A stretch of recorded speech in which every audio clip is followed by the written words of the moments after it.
ಹೀಗೆ ವಿಪಕ್ಷ ನಾಯಕರು ಈ ಜಾತಿ ಗಣತಿ ವರದಿಯನ್ನ ತಿರಸ್ಕರಿಸ್ತಾ ಇದ್ದಾರೆ, ಜೊತೆಗೆ ವಿರೋಧವನ್ನು ವ್ಯಕ್ತಪಡಿಸ್ತಾ ಇದ್ದಾರೆ. ಇದರ ಬೆನ್ನಲ್ಲೇ ಈಗ ಡಿ ವಿ ಸದಾನಂದ ಗೌಡರು ಕೂಡ ಮಾತನಾಡಿದ್ದಾರೆ.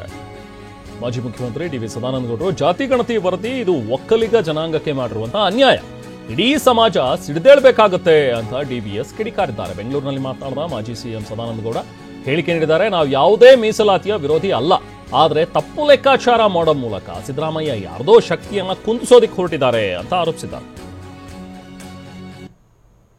ಯಾವುದೋ ಒಂದು ಒಕ್ಕಲಿಗ ಸಮುದಾಯವನ್ನು ನಾನು ಕಂಟ್ರೋಲಿಗೆ ತರ್ತೇನೆ, ಅವರಿಗೆ ಕೊಡುವಂಥ ಹಕ್ಕುಗಳನ್ನು ಮೊಟಕುಗೊಳಿಸ್ತೇನೆ ಅಂತ ಏನಾದರೂ ಸಿದ್ದರಾಮಯ್ಯ ಆಲೋಚನೆ ಮಾಡಿದರೆ ಇದವರ ಕೊನೆಯ ದಿನಗಳನ್ನು ಅವರು ಎಣಿಸುವಂಥ ಕಾಲ ಅಂತ ನಾನು ಹೇಳಲಿಕ್ಕೆ ಇಚ್ಛೆಪಡ್ತಾ ಇದ್ದೇನೆ. ನನಗೆ ನನ್ನ ಹತ್ತಿರ ಬಂದಂಥ ನನ್ನ ಸಮುದಾಯದ ಬೇರೆ ಬೇರೆ ಜನರುಗಳ ಬಗ್ಗೆ, ಇವತ್ತು ಇಲ್ಲಿ ಬಂದಾಗ ಸಿಕ್ಕಿದವರ ಸಂಗತಿಗಳ ಬಗ್ಗೆ, ಆ ಕಾಂತರಾಜು ವರದಿ ಅದು ಸೈಂಟಿಫಿಕ್ ಆಗಿ ಆಗಲಿಲ್ಲ ಅಂತ ಹೇಳೋದಕ್ಕೆ ನಾನು ಸಾಧಾರಣ ಕನಿಷ್ಠ 2,000 ಜನರನ್ನು ಕೇಳಿದ್ದೀನಿ.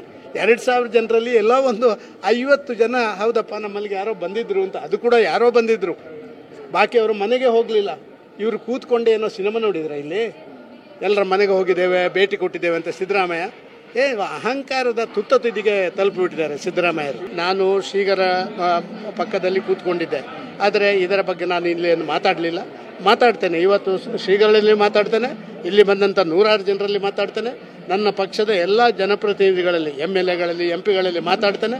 ಮತ್ತು ಇದನ್ನು ಎಲ್ಲ ಒಂದು ಕಡೆ ಈ ರೀತಿ ದುರಹಂಕಾರದ ವರ್ತನೆ, ಒಂದು ಸಮಾಜದ ಮೇಲೆ ಗದಾಪ್ರಹಾರ ಮಾಡುವಂಥ ಈ ಪ್ರವೃತ್ತಿಯ ಬಗ್ಗೆ ಇದನ್ನು ನಾನು ಖಡಾಖಂಡಿತವಾಗಿ ಖಂಡಿಸ್ತೇನೆ. ಇದೆಲ್ಲ ಚರ್ಚೆ ಆಗಬೇಕು, ಎಲ್ಲವೂ ವಿಚಾರಗಳು ಹೊರಗೆ ಬರಬೇಕು. ಆ ವಿಚಾರಗಳು ಹೊರಗೆ ಬರುವಂಥ ಇವತ್ತು DK ಶಿವಕುಮಾರ್ ಅವರ ಪಾರ್ಟಿಯವರ MLAಗಳನ್ನು ಕರೆದಿದ್ದಾರೆ. ಏನಾಗಿದೆ ಅಂತ ತಿಳ್ಕೊಳ್ಳೋಣ, ಎಲ್ಲವನ್ನ ತಿಳ್ಕೊಂಡು ಮಾಡಬೇಕು, ಏಕದಮ್ಮ ಹಾರಿ ಬೀಳುವಂಥ ಕೆಲಸ. ಇದರ ಜೊತೆಗೆ ಈಗ ಜಾತಿ ಗಣತಿ ವರದಿ ವಿಚಾರವಾಗಿ ಪ್ರತಾಪ್ ಸಿಂಹ ಕೂಡ ರಿಯಾಕ್ಟ್ ಮಾಡಿದ್ದಾರೆ.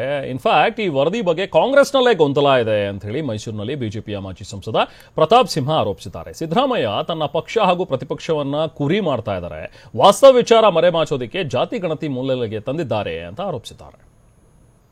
ಎಲ್ಲದರಲ್ಲೂ ಕೂಡ ಜಾತಿ ಗಣತಿಯದ್ದೇ ಸದ್ದು ಗದ್ದಲ ನಡೀತಾ ಇದೆ.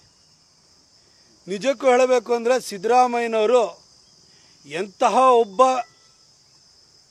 ರಾಜಕಾರಣಿ ಯಾವ ರೀತಿ ರಿಯಲ್ ಇಶ್ಯೂಸನ್ನು ಡಿಫ್ಲೆಕ್ಟ್ ಮಾಡ್ಬೋದು ಅನ್ನೋದನ್ನು ಇದ್ರ ಮುಖಾಂತರ ಸಾಬೀತು ಮಾಡಿದ್ದಾರೆ. ಒಂದು ಕಡೆ ಪಕ್ಷ, ಇನ್ನೊಂದು ಕಡೆ ವಿಪಕ್ಷ, ಇಬ್ಬರನ್ನೂ ಕೂಡ ಕುರಿ ಮಾಡೋದ್ರಲ್ಲಿ ಅವರು ಯಶಸ್ವಿಯಾಗಿದ್ದಾರೆ. ರಿಯಲ್ ಇಶ್ಯೂಸನ್ನು ಬಿಟ್ಬಿಟ್ರು, ಎಲ್ಲ ಕಡೆ ಡಿಫ್ಲೆಕ್ಟ್ ಮಾಡಿದ್ದಾರೆ. ಒಂದು ಕಡೆ ಈ ಜಾತಿ ಗಣತಿ ಈ ಸಂಖ್ಯಾ ಆಧಾರದ ಮೇಲೆ ಹೊರಬಿದ್ದು ಕೂಡಲೇ ಇವತ್ತು DK ಶಿವಕುಮಾರ್ ಅವರು ಒಕ್ಕಲಿಗರ ಸಂಖ್ಯೆ ಕಮ್ಮಿ ಆಯಿತು ಅಂತೇಳಿ ಹೇಳಿ ಒಕ್ಕಲಿಗರ ಶಾಸಕರ ಸಭೆಯನ್ನು ಕರೆದಿದ್ದಾರೆ. ಇನ್ನೊಂದು ಕಡೆ ಲಿಂಗಾಯತರ ಸಂಖ್ಯೆ ಕಮ್ಮಿ ಆಯಿತು ಅಂತೇಳಿ ಹೇಳಿ ಶಾಮನೂರು ಶಿವಶಂಕರಪ್ಪನವರು ಅಪಸ್ವರ ಎತ್ತಿದ್ದಾರೆ, ಅವರು ಕೂಡ ಮಾತನಾಡ್ತಾ ಇದ್ದಾರೆ.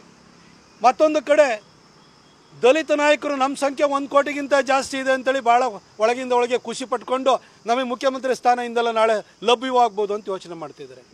ಆದರೆ ಸಿದ್ದರಾಮಯ್ಯನವರ ತಂತ್ರಗಾರಿಕೆ, ಅವರು ಇಟ್ಕೊಂಡಿರುವಂಥ ದುರುದ್ದೇಶದ ಬಗ್ಗೆ ಯಾರು ಯೋಚನೆ ಮಾಡ್ತಿಲ್ಲ. ನಮ್ಮ ಜಾತಿಗಳ ಸಂಖ್ಯೆ ಕಮ್ಮಿ ಆಯಿತು ಅಂತ ಹೇಳಿ ಎಲ್ಲ ಯೋಚನೆಯನ್ನು ಮಾಡ್ತಿದ್ದಾರೆ. ಆದರೆ